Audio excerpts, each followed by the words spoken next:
નમસ્કાર બાળકો, ક્વોન્ટમ આંકમાં પહેલો ક્વોન્ટમ આંક આપણે ભણી લીધો, મુખ્ય ક્વોન્ટમ આંક. આજે આપણે બીજો ક્વોન્ટમ આંક ભણીશું. એક ક્વોન્ટમ આંકનો એક જ વિડીયો બનાવીશ એટલે તમારે બધું ભેગું ના થાય.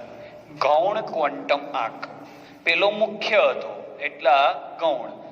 ક્લિયર? પેલો પ્રિન્સિપાલ ક્વોન્ટમ નંબર કહેવાય, આ એઝિમ્યુથલ ક્વોન્ટમ નંબર કહેવાય. આનું બીજું નામ છે એઝિમ્યુથલ ક્વોન્ટમ નંબર અથવા કોણીય વેગમાન એટલે ઇલેક્ટ્રોનનું કોણીય વેગમાન આપી શકે. વેગમાન ક્વોન્ટમ આંક, આ એના બીજા બે નામ છે. ઓકે, ગૌણ ક્વોન્ટમ આંકની સંજ્ઞા શું? જેમ મુખ્ય ક્વોન્ટમ આંકની સંજ્ઞા હતી સ્મોલ n, એ રીતે ગૌણ ક્વોન્ટમ આંકની સંજ્ઞા l, small l, small l, capital L નહીં. આનું મૂલ્ય શું થાય? તો આનું મૂલ્ય ક્યાંથી ક્યાં? તો મુખ્ય ક્વોન્ટમ આંકનું મૂલ્ય શું હતું? તો મુખ્ય ક્વોન્ટમ આંકનું મૂલ્ય હતું શૂન્ય સિવાયની ધન પૂર્ણાંક સંખ્યા. આનું મૂલ્ય છે 0 થી n-1 સુધી. આ શૂન્યથી ચાલુ થાય n-1 સુધી. એટલે આપણે એવું કહી શકીએ કે ગૌણ ક્વોન્ટમ આંકના મૂલ્યનો આધાર, ગૌણ ક્વોન્ટમ આંકના મૂલ્યનો આધાર મુખ્ય ક્વોન્ટમ આંકના મૂલ્ય પર છે. સાચી વાત છે. n નું મૂલ્ય હોય તો જ તમે l નું મૂલ્ય મેળવી શકો. હવે આના મૂલ્યથી માહિતી શું મળે? મળતી માહિતી તો કક્ષકના પ્રકાર જાણી શકાય. લખું છું અહીંયા, કક્ષકના પ્રકાર. કક્ષામાં કઈ કક્ષક હશે એમ, એટલે કક્ષકના પ્રકાર જાણી શકાય છે. કક્ષકની ઉર્જા જાણી શકાય છે. કક્ષકના આકારની પ્રારંભિક માહિતી મળે છે. પ્રારંભિક માહિતી એટલે કઈ દિશામાં હશે એ આકાર એ નહીં ખબર પડે, પણ આકાર ખબર પડી શકે છે. કક્ષકમાં ભ્રમણ કરતા ઇલેક્ટ્રોનનું કોણીય વેગમાન. હવે ઇલેક્ટ્રોનનું કોણીય વેગમાન એટલે કક્ષકનું જ કોણીય વેગમાન કહેવાય. બરાબર? આટલી વસ્તુ તમે જાણી શકો છો. કન્ફ્યુઝન થાય એવા પોઈન્ટ પણ છે. હું તમને એક સરસ પેજ જ્યારે જી નીટનો લેક્ચર લઈશ ત્યારે અને હજી વેલ ડિટેલમાં બહુ જ મજા આવશે એવી રીતે આપણે એને સોલ્વ કરીશું. તો આટલી માહિતી મળે. ચલો માહિતી મેળવીએ.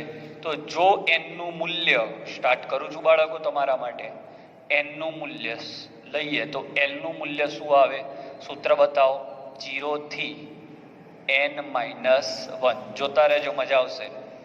જો n નું મૂલ્ય 1 લઉં તો અહીંયા 1 મૂકો તો 1 - 1 0, એટલે 0 થી 0 એટલે 0.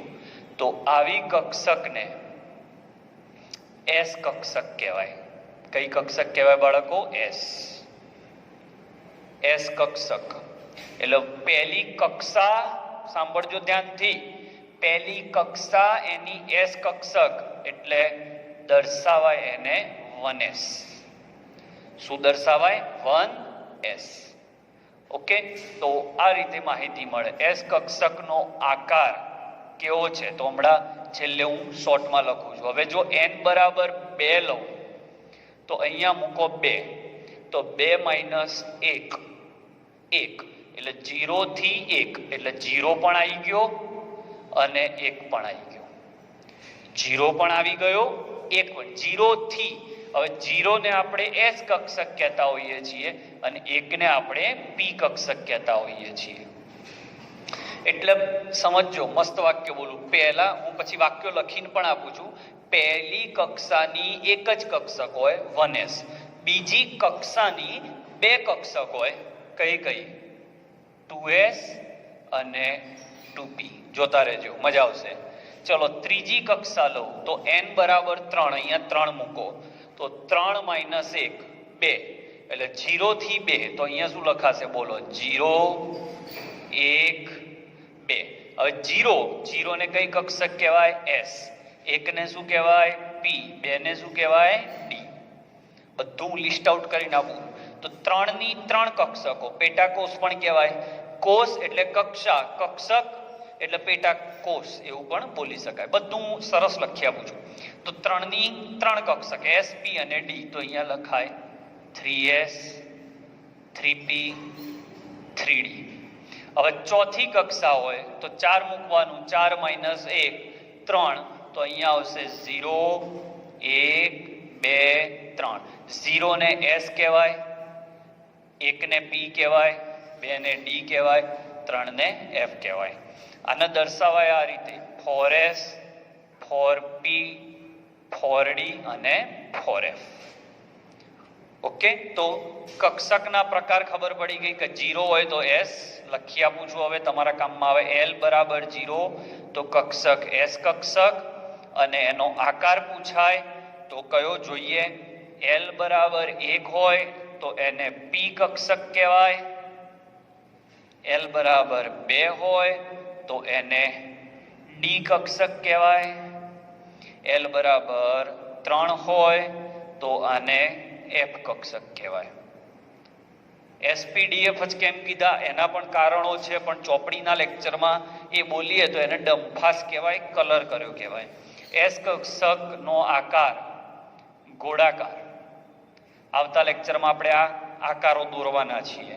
P કક્ષકનો આકાર ડંબેલાકાર દોરવાના છીએ. D કક્ષકનો આકાર ડબલ ડંબેલાકાર. અને આનો આકાર હજી અજ્ઞાત છે, જાણી શકાયો નથી.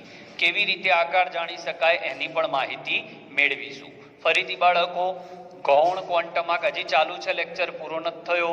ગૌણ ક્વોન્ટમ આંક એટલે એઝિમ્યુથલ ક્વોન્ટમ આંક અથવા કોણીય વેગમાન ક્વોન્ટમ આંક. એની સંજ્ઞા L, સ્મોલ l, કેપિટલ નહીં. મૂલ્ય 0 થી n-1 એટલે L ના મૂલ્યનો આધાર n ઉપર છે. ઓકે, n હોય તો જ L મળે, આટલી માહિતી મળશે. જો n 1 તો L 0, 2 તો 0 1. ક્લિયર?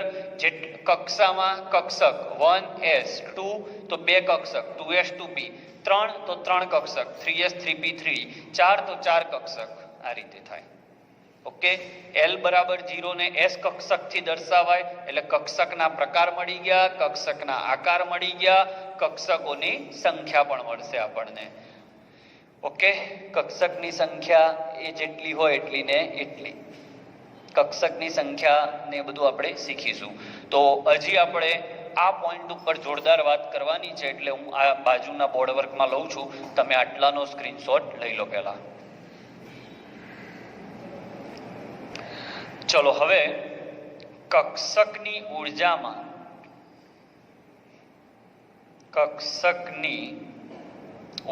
માટે નું સૂત્ર છે બહુ જ ઇમ્પોર્ટન્ટ. તમને આખા સૂત્રોનું લિસ્ટ પણ હું ચલાવીશ. ક્વોન્ટમ આંક અત્યારે જે ચોપડી મુજબ છે એ રીતે તો ભણાવું જ છું, પણ બહુ જ તમને જાણકારી પણ મળશે એવો પ્રયત્ન કરીશ. કક્ષકની ઉર્જાનું સૂત્ર છે N+L.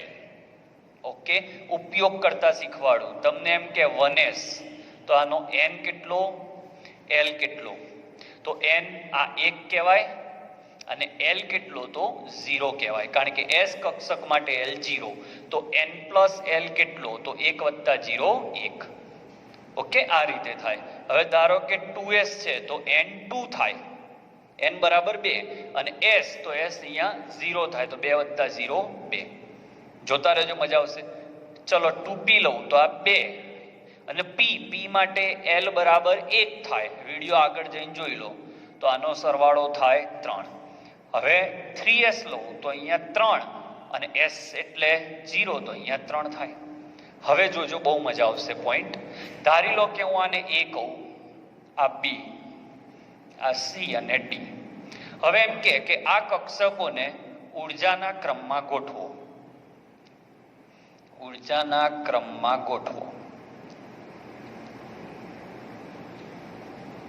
તો સૌથી પહેલો તમારે જેમ n પ્લસ l નું મૂલ્ય વધુ તેમ ઊર્જા વધુ. સ્ટેપ 1. તો બોલો કોની ઊર્જા, કોનો n પ્લસ l સૌથી વધારે છે? તો 3s માં પણ 3 છે અને 2p માં પણ 3 છે. તો આવું આવશે જવાબ, 3s 2p. અત્યારે ભેગા રાખો, પછી હું શીખવાડું છું આને પણ. હવે એના પછી આવશે એનાથી ઓછી ઊર્જા 2s ની અને એનાથી ઓછી ઊર્જા 1s ની. હવે આપણે શેમાં ફસાઈ ગયા બાળકો? તો આમાં 3s અને 2p માં કોણ આગળ? તો એના માટે નિયમ નંબર 2, જો n પ્લસ l નું મૂલ્ય, આ બહુ જ પૂછાય છે નીટજીમાં, જો n પ્લસ l નું મૂલ્ય સમાન આવે તો જેના n નું મૂલ્ય વધુ તેની ઊર્જા વધુ થાય. ઓકે, જો n પ્લસ l સમાન આવે તો જ આ નિયમમાં જવાનું. તો આમાં અને આમાં n પ્લસ l સમાન આયા, આમાં અને આમાં સમાન આયા, તો પછી n જોવાનો. તો આનો n 3 છે અને આનો 2, તો આ વધારે એટલે આગળ, એટલે 3s આગળ દેખાય છે, પછી 2p સમજાયું, પછી 2s અને પછી 1s. ઓકે, ચલો હોમવર્કમાં એક MCQ આપું છું, તમે અંદર મૂકજો. એ લઈએ આપણે 3s, 4p, 3d અને 7s. આના માટે ઊર્જાનો ક્રમ મને કોમેન્ટમાં લખીને મોકલાવો. ઓકે, તો સ્ક્રીનશોટ લઈ લો અને સાંભળી લો. ક્વોન્ટમ આંક અહીંયા પૂરો થાય છે એવું નથી કહેતો, આ તો ચોપડીનું ચલાવ્યું. નીટના લેક્ચરમાં આવજો સાહેબ, તમને ગજબના MCQ શીખવાડીશું, પ્રયત્ન કરીશું, કલર નહીં કરીએ. સારો કન્ટેન્ટ પીરસવાનો મારો હંમેશા પ્રયત્ન હોય છે. હું બધા જ બાળકોને વારે કહેતો હોઉં છું. ઘણા બાળકો કોમેન્ટમાં લખે કે યુ આર બેસ્ટ ટીચર, પણ હું હંમેશા કહું છું હું બેસ્ટ ટીચર નથી, હું મારો પ્રયત્ન બેસ્ટ કરું છું. બેસ્ટ ટીચર તો કેવી રીતે હોય યાર, શું વાત કરો છો? કોઈ કિંગ હોય, કોઈ હોય king chemistry, master of chemistry હોય જ નહીં. એક પ્રશ્ન તમે મને આપો, ના આવડત, મારે તો વેલ્યુ શું રહે? એના કરતાં નો કિંગ નો માસ્ટર, માત્ર try to give you 100% and best. So કોઈ એવી કોમેન્ટ પણ ના કરશો, ચાલશે. મેં કહું છું દરેક લેક્ચરમાં, લાઈક, શેર અને સબસ્ક્રાઇબ નહીં કરો, ચાલશે. ખાલી તમે જુઓ અને તમે સમજો, બહુ છે. તો પ્લીઝ ટેક ધ સ્ક્રીનશોટ અને કોમેન્ટમાં, હા પાછા કોમેન્ટમાં MCQ ના જવાબ આપજો, પાછા આના જવાબ આપજો.